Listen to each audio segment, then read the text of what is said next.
Hello everyone, we finished the last video with everything seeming to be under control. There was some crisis, some brouhaha over Missouri, but then of course the superhero Henry Clay came in, rescued everyone with a compromise, and everything seemed just fine.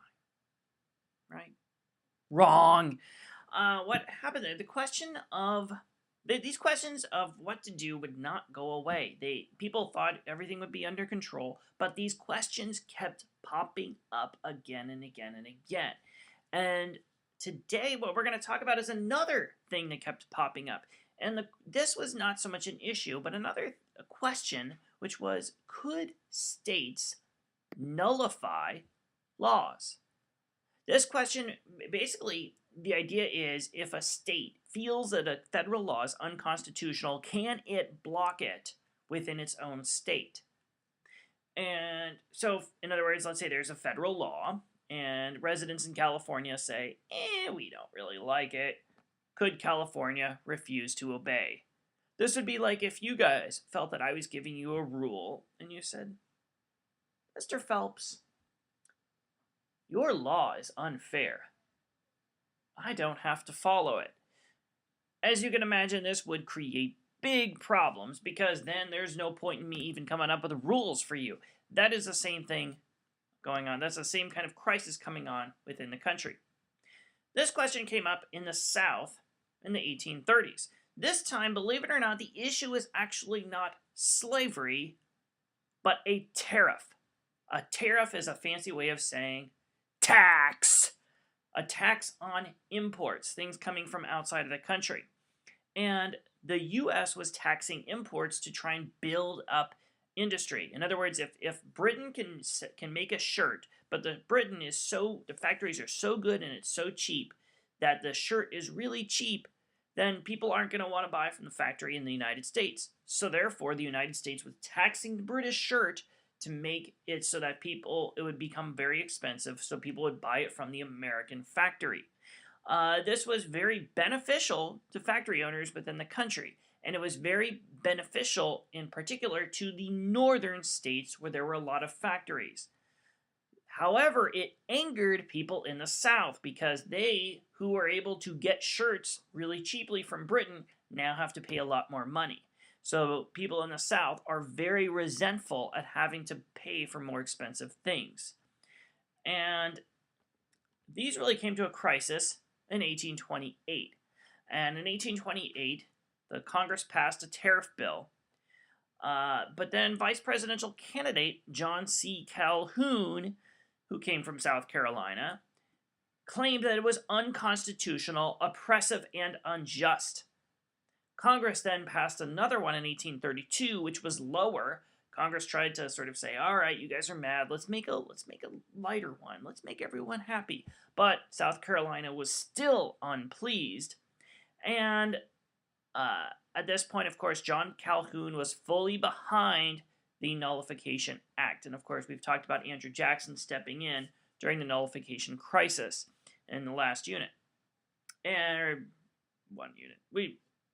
We talked about it. Anyways, so we've had this nullification crisis, and the debate made its way to Congress. And on the other hand, we had Daniel Webster, who was a Whig who favored a bigger government helping out industry. And he said that only the Supreme Court and only the Supreme Court basically could decide that a law was unconstitutional. And he finished a speech with these rousing words: liberty and union, now and forever, one and inseparable. And this was pretty big stuff, basically, as we've talked about before. This is a big crisis because states in the 1830s were very close to actually nullifying laws within their boundaries. And so this was a major conflict, sort of in a sense, leading to anarchy. Now, however, there was a compromise reached that ended this crisis, and so this crisis did go away for a time after the 1830s. Now we get to the crisis of slavery once again. Slavery is popping up. We can't seem to get rid of it. As you know, we had a minor conflict with Mexico in the 1840s, and we acquired a little bit of land. And there's a saying that goes, be careful what you wish for, you just might get it. And with the Mexican-American War, everyone wanted this land. It was so exciting to get all this land, but now there was a big question. What do we do with the land? Do we make it slave or do we make it free? And that's a big question. What do we do with all this land? We've got new land. Should we expand slavery or limit it? And if you look at the map of the Mexican-American War, you can see that most of the land is actually in the southernmost portion of the United States. So by that logic, it should pretty much all be slave owning. But the abolitionist movement is growing and people are saying, wait a minute, let's not expand slavery anymore. Let's limit it to where it is. And in fact, the Congress, the House of Representatives, which was mostly had a majority from the North, the House of Representatives actually passed a law in 1846 led by David Wilmot. The Wilmot Proviso stated that no land acquired from Mexico could ever hold slaves. So it passed the House of Representatives. Did it become law? No. Why not? You nailed it. The Senate. The Senate said, no way. This is not becoming a law. Booyah! So, we have a problem. We've got this land, but we don't know whether or not to allow slaves. And this set the stage for some major conflict. The conflict was raging on well into 1850.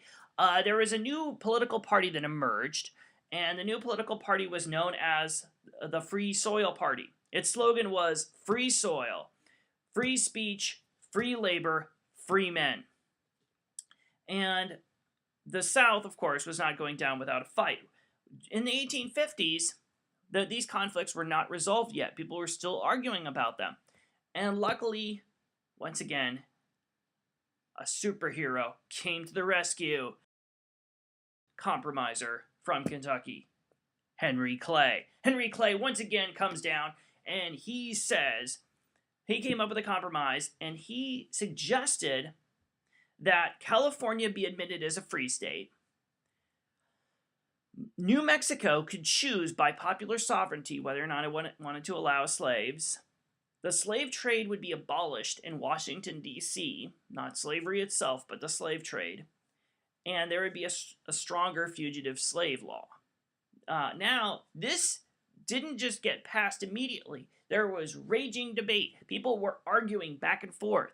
This was not going away, this contentious issue, because nobody wanted to vote for it. People in the South said, no, this is too North. This is too friendly to the North. People in the South are saying, no, this is too friendly to...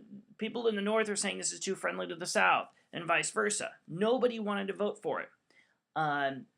In the end, Stephen Douglas had to come in. Stephen Douglas from Illinois had to come in and basically jam it through Congress, and he came up with the idea of splitting it into different pieces so people could only vote for what they liked.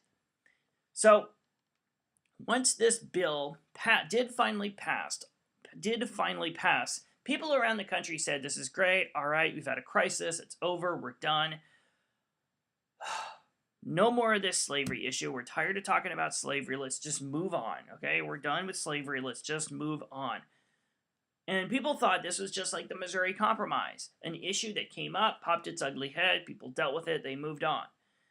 But, as we all know, it didn't.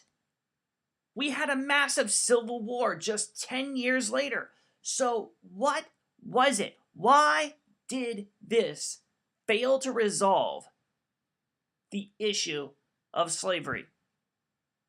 That is a question we will explore in another video. In the meantime, have a good afternoon. And I will see you Monday, unless this is a weekend, in which case I will see you Monday. Unless this is a 30-day weekend, in which case I will see you Tuesday. And unless, of course, this is on Christmas, in which case I won't see you until early January. And unless, of course, this is, you're watching this video at 3 in the morning, in which case I will see you this morning.